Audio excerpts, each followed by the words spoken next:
नमस्कार। आप सबको कुंभ मेले के बारे में पता होना चाहिए या पता होगा। ये 12 वर्ष में 4 जगहों पर किया जाता है।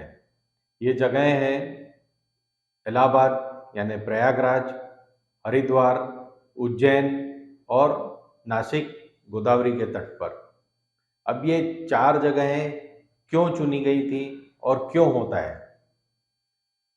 वेद पुराण और ऋषियों के अनुसार इन 4 जगहों पर जब सूरज, चांद और बृहस्पति ये अपने अपने घरों पर पूरी तरह बैठे होते हैं, तब ये सुफल और एक बहुत ही अच्छा संयोग बनता है।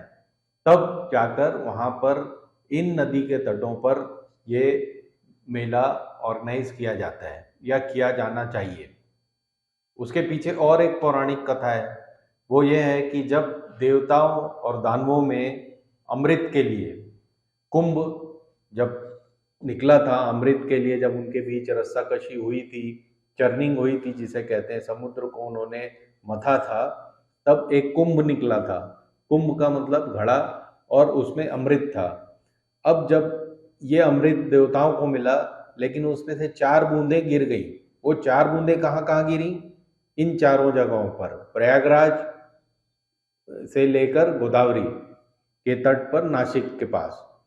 तो इन 4 जगहों का महत्व इसीलिए है, और इसीलिए इन्हें कुंभ मेला कहा जाता है। जब यहाँ पर मेला लगता है, जब बड़े बड़े विद्वान और श्रद्धालु और जितने भी साधु संत महात्मा जमा होते हैं हिंदू धर्म के और हमारे सनातन धर्म के, तब उस जगह पर कुंभ मेला लगता है। क्योंकि ये हमारे एस्ट्रोलॉजिकल कैलकुलेशन के हिसाब से भी सही समय होता है, सही जगह होती है और सही लोग जमा होते हैं। तो अब इस मेले का आयोजन करीब 8वीं शताब्दी में शंकराचार्य जी ने, आदि शंकराचार्य जी जो प्रथम शंकराचार्य थे, उन्होंने शुरू कराया था, ताकि हमारे सनातन धर्म के सारे विद्वान एक जगह पर जमा हो सकें। साधु महात्मा, नागा बाबा और जितने भी बड़े ज्ञानी हैं हमारे धर्म के, वो एक जगह पर जमा हो सकें। और ये जगह इसीलिए चुनी गई थी, ये चारों जगहें जो हैं जहाँ पर अमृत छलका था। तो कुंभ मेले का मतलब ये होता है और कुंभ मेले का महत्व यही है।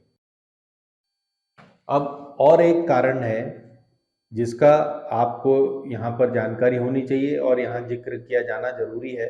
वो ये है कि प्रयागराज को सबसे बड़ा कुंभ मेला माना जाता है, क्योंकि यहाँ 3 नदियों का संगम है। और ट्रेडिशनली हमेशा हमारे पूर्वजों ने बताया है कि ये जगह सबसे उपयुक्त है कुंभ मेला के लिए। और उसके बाद यहाँ पर 144 साल में भी एक कुंभ होता है, हर 144 साल में। तो 12 साल में एक बार कुंभ आएगा हर जगह पर, यानी 4 जगहों पर 4-4 साल के अंतराल पर, तो रोटेशन होके 12 साल। और 144 साल में जो कुंभ आएगा प्रयागराज में, वो सबसे शुद्ध और अच्छा माना जाता है। पिछली बार ये 2001 में आया था।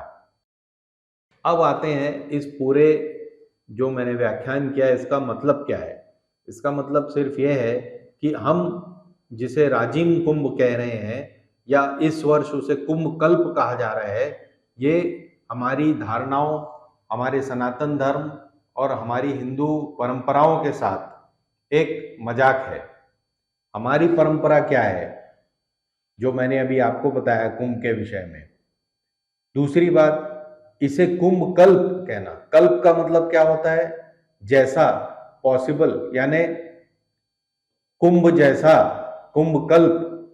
तो कुंभ जैसा इस दुनिया में कुछ नहीं है। राजिम कुंभ को कुंभ कल्प कह के बदनाम करना अच्छी बात नहीं है। अभी अभी जो बजट सेशन हुआ था, उसमें श्री ओपी चौधरी जो हमारे नए फाइनेंस मिनिस्टर हैं, उन्होंने एक नई बात कही।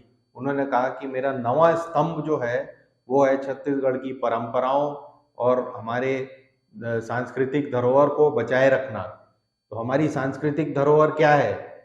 हमारी सांस्कृतिक धरोहर है जहाँ राम के चरण पड़े थे, श्री राम जी वहाँ पधारे थे, और वो जिस भी मार्ग से वहाँ पर पहुँचे उसको हम पूजनीय मानते हैं। हम मानते हैं कि श्री राम की माता कौशल्या हमारे छत्तीसगढ़ से थी, और जो महानदी के अपस्ट्रीम शिवरी नारायण में श्री रामचंद्र जी ने शबरी के जूठे बेर खाए थे, और फिर वो इस इलाके से होते हुए गुजरे थे, इसलिए राजिम का महत्व है। दूसरी बात, जो माघे पुन्नी मेला जो है, जो राजिम के तट पर लगता है, ये ऐसे हमारे यहाँ 4 नदियों के तट पर लगता है। ये माघे पुन्नी मेला इसलिए कहलाता है कि माघ की पूर्णिमा से शुरू होता है और शिवरात्रि तक चलता है। अब इसे कांग्रेस या भाजपा का आयोजन न समझे, ये हमारी सांस्कृतिक धरोहर है। तो क्या हम दूसरे के जो कहने पर आकर ऐसे चीजों को यहाँ ला रहे हैं जिसका हमारी परंपराओं से, छत्तीसगढ़ की अपनी परंपराओं से कोई संबंध नहीं है। श्री राम जी के हमारे में हमारे छत्तीसगढ़ के अपने विचार हैं। यहाँ हमें श्री राम जी का उतना ही सम्मान है। सिर्फ एक जगह है छत्तीसगढ़ में और पूरे देश में सिर्फ 2 जगहें हैं जहाँ पर श्री राम जी को छत्री के रूप में पूजा जाता है। एक है ओरछा और दूसरा है राजिम। यहाँ आज भी पुजारी राजपूत और छत्री होते हैं।